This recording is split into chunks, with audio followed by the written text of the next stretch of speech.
Great. Well, Visual Asset News, my name is Rob, and today we've got under 4 hours before Cardano hits critical mass with the Vasil upgrade. So we'll talk exactly what that means and what things are going on. Also, we'll take a look at a little bit of bad news as we talk about how Ray Dalio believes that the next couple of years are going to be truly awful. And then we'll take a look at a little Tether FUD. And I got to tell you, I think it's time for them to lay out their cards on the table and see what everybody's playing with. And then lastly, I'm just going to ask you for a little bit of help. And then, of course, lastly, go a little Q&A. So first things first, let's talk about it. Cardano about to hit critical mass with the Vasil upgrade. And this is going to happen in roughly 3-4 hours, some change. And I think this is going to be good. This is one of the major upgrades that they've been pushing for and striving for. And these are the critical mass factors that have affected it. So Cardano Vasil upgrade ready to hit. All 3 metrics necessary to launch the Vasil upgrade have been met. I know some people thought that maybe they would push it back, but it looks like they're going full steam ahead. And within the last 48 hours, 13 crypto exchanges had confirmed their readiness for the hard fork, representing over 87% of Cardano's liquidity. That's pretty good. I don't know which other exchanges are like, nope, we're not going to support it. But I mean, they've got at least 87%. And there's one big exception, which I thought was kind of odd, is Coinbase is the only exchange listed as in progress. And I thought to myself, it's very, very strange. Coinbase also, if you remember, is one of the last major exchanges to list Cardano. So I don't know what the deal is there. However, a recent tweet by Coinbase has already hinted that it will support the fork, saying aided transactions will be halted for maintenance for the Cardano Vasil hard fork. So the 3 factors that are in place, which they would say is critical mass, is they have an updated Vasil node in place. 98% of mainnet blocks are now being created by the updated nodes. And the blockchain's top dApps, or decentralized applications, have also confirmed their readiness, marking all 3 metrics needed for the upgrade go-ahead. And actually, even Charles Hoskinson tweeted this out and said, this was 9 hours ago. It says 5 hours ago, roughly 9 hours to Vasil, everyone ready. And he's taking a look at Pool Tool IO. And you can see that in the next epoch, I know some people will say, Rob, it's epoch or epoch, not epic. Sure, whatever. The next epoch ends in about 3 hours, and that is when the Vasil upgrade will go forward. And this one is a good one. It's going to help with a little bit of transaction speed, hopefully with that pipelining. It's going to help for different dApps to build on it, make things a little bit faster, and hopefully a little bit easier, because that's one of the big issues, especially with the concurrency and things like that. So I'm looking forward to this, and hopefully this will help out the DNews stake pool. If you haven't staked, link in the description. You can figure out how to do that and stake with us. And the big question, though, is how has this affected the price of Cardano? Because remember, we just had that major Ethereum merge upgrade, and that was a total buy the rumor, sell the news. And today, not really no different. So it's the same thing going over and over again. Last 24 hours, actually, let's take a look at 7 days. Ugh, not even that good. Last 7 days hasn't even been that great. So it was 48 cents here, 18th of September. And here we are at 45 cents. We may hit 50 cents before in the next 3 hours or so, but I expect the price to drop yet again because people are like, the upgrade is here and that's it. And we're just here to make money and that's fine. I got nothing against that. So I believe another buy the rumor, sell the news. Let me know what you think about that in the comment section. And hopefully it'll lead to a little bit more adoption and dApps being used. And that will take care of Cardano. But the next part here is not that great of news. And this is from Ray Dalio. And he says there's 3 signs, some classic early signs that there's a U.S. recession upon us. I think it's pretty much here already, but whatever. First of all, who's Ray Dalio? Why should I be talking about him? Well, I mean, he's one of the investment legends. He's an American billionaire and hedge fund manager, served as co-chief investment officer of the world's largest hedge fund, Bridgewater, since '85. And in a lot of circles, especially investing circles, this guy is where it's at. Everybody seems to love to Ray and what he has to say. And this is no different. I always, when he's talking, I tend to perk up and see what he's saying. And remember, Ray's a smart guy. He at one point thought Bitcoin was trash and there was nothing really to it. Then he changed his stance and he said, every investment fund should have, an allocation between 1% and 3%, I think he said.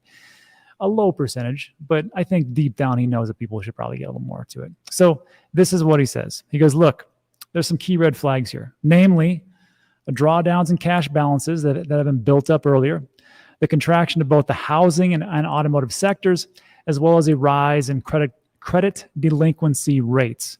And he's pretty spot on some of those things. But if you take a look at the Federal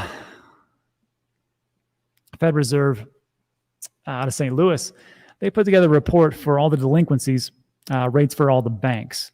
And we're actually reading from right to left, not left to right, because it goes here. It says Q2 2021, Q1 2022, Q2 2022. So I take that back. It's Q1 2022, then Q2, and then it jumps back over here. God knows, I don't know why they did that, but whatever. So here's what we got. In Q1, for real estate loans, the delinquency percentage was 1.43. Then it increased to Q2 21 to 1.65. And now it's at 1.29. So that's a reduction. And if you can take a look at here from like Q2 2021, 2.48 to 1.96, a little bit down as well, 0.94. So everything from like the real estate loans so far doing pretty good. But what he's talking about is credits. And I think that's a big issue that's going to come up later on because there is a demand for workers. I don't know what people are actually paying out there, but I know that there's a lot of issues with the job market itself. So what do people do? Well, there's no stimmy checks coming out and they still are spending like crazy. What do? They put it on credit cards. And what happens then? Then there's a default, and that's just a downward spiral. So at 1.57 to 1.81, people are starting to default. 1.4 to 1.72 are other. And then 1.23 to leases, it's going down.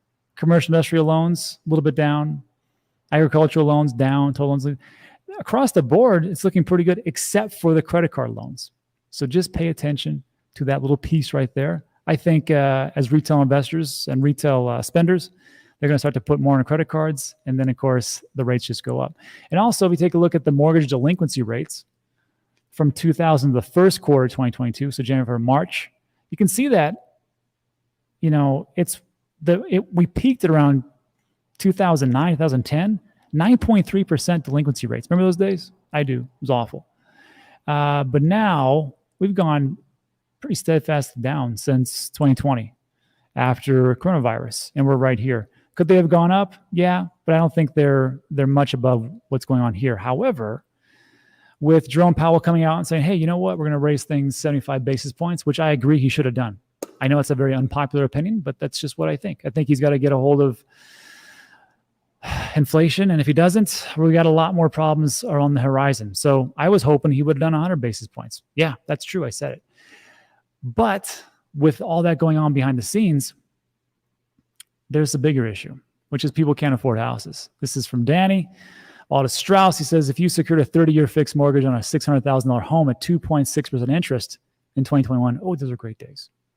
You have the same monthly mortgage payment as someone that bought a house for $392,000. So $200,000 less at a 6.2% interest rate, and you're paying the exact same. Over 30 years, you are paying hundreds of thousands more dollars into that mortgage. And that is the big catastrophe. So hopefully as time goes on, we can see the rates go down and people can refinance.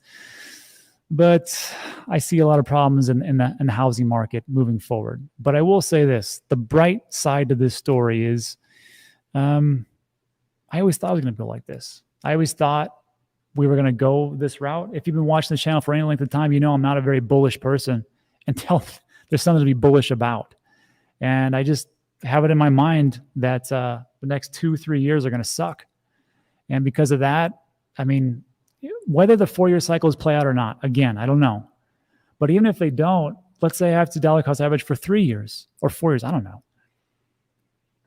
In the end, time in the market is better than timing the market. And I'm just waiting for my time. That's all it is. So remember, 2012, having all-time high dip resets. 2016 through 19, having all-time high dip resets. 2020, 2023, we just had a halving. Hit an all-time high of 67,000, which was pretty weak in my opinion. And then we're now in this dip, and then I think there's even more pain to come in 2023, like Ray Dalio just talked about. 2024 is still going to suck, but at least we're going to have a halving, lead us into 2025, maybe 2026. So the question I have is it so awful if we get to dollar cost average and purchase crypto for another couple of years at super low rates to see it spike up yet again. I'm not saying it is, not financial advice, not your dad, but I'm just saying I can wait for 3 years. And the bigger question then is, well, if we talk so much about buying, Rob, then when are we going to sell? It's a great question.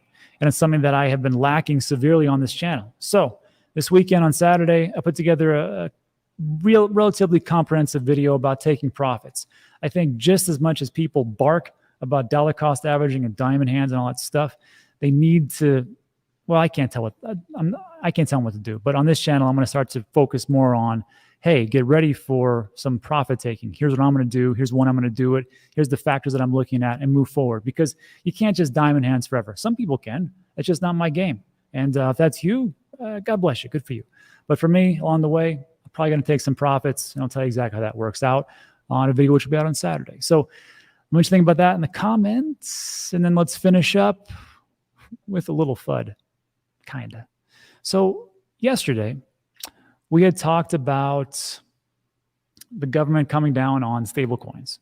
And they want to see everything backed by stablecoins, not an algorithmic backed stablecoin like Luna or Terra or whatever that failure was. And I know some people in the comment section, but Rob, you don't understand algorithmically backed stablecoins. You're right, I obviously don't. But I can tell you this, Do Kwon tried that the first time, failed. Gave him a second run, failed again. Maybe the third time's a charm, but it's not going to be with my money. So what I'm looking for is who is backed by what. And this article kind of spells it out. So New York judge demands Tether to prove USDT backing, or Tether. Tether was slapped with a lawsuit for issuing USDT in order to pump the price of Bitcoin. And this has been going on for a couple of years, if anybody's unfamiliar. This market manipulation lawsuit has been going on for quite some time and has taken another turn. U.S. judge in New York dismissed Tether's motion that blocked the release of its financial records. What they were trying to do is say, look, you don't need our financial records. We'll give you everything else. Just we're not going to give you that. And the judge is like, no, you're going to show us. Then that's how it goes. Therefore, the network now has to produce an array of documents pertaining to the backing of USDT. This list includes ledgers, balance sheets, income statements, cash flow, and profit and loss, P&Ls. The stablecoin firm has to present records of any transfers of crypto or other stablecoins. Minor details like the time of the transactions were also demanded. And this is from the judge. The documents sought in the transactions RFPs appear to go to one of the plaintiff's core allegations that the defendants, Tether, engaged in crypto commodities transaction using unbacked USDT, and that those transactions were strategically timed to inflate the market. And then it goes over some other stuff and gets boring. But here's my question.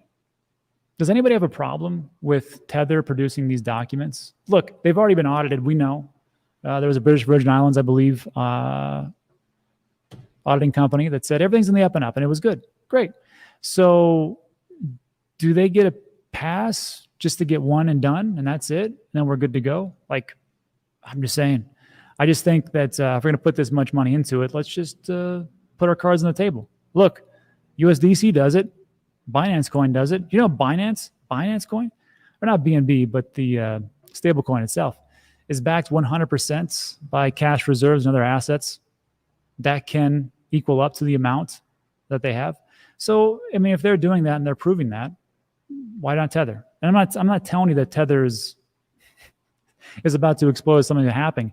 I'm just saying that why not? I mean, if you can produce it, and everybody can just say, well, that's cool, great. Now we can use Tether and there's no FUD and we can just get past this, none of this dancing around the stuff. Just go from there. I don't see the problem.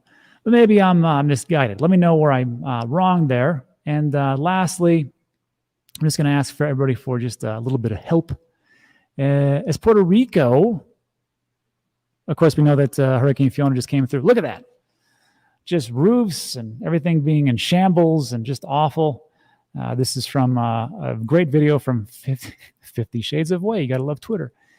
And this is what it looked like as all the devastation was coming through. So if you would be so kind, I would appreciate it to help out. There's two ways you can do it. There's a link in the description. First of all, there is this Look at that. Jeez, that's awful. Electricity is still down for most of the island. World Central Kitchen. Who is this? Founded by Chef Jose Andres in 2010.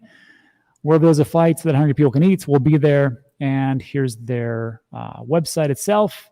You can support it. And just so you know, it's not a scam. There's this website called CharityWatch.org.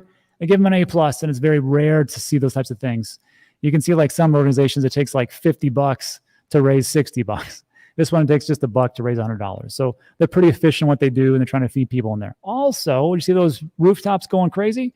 Well, it's getting ripped off. Protechos is the one that I donate to. I just gave them $5,000 recently. Probably give them another $5,000 pretty soon.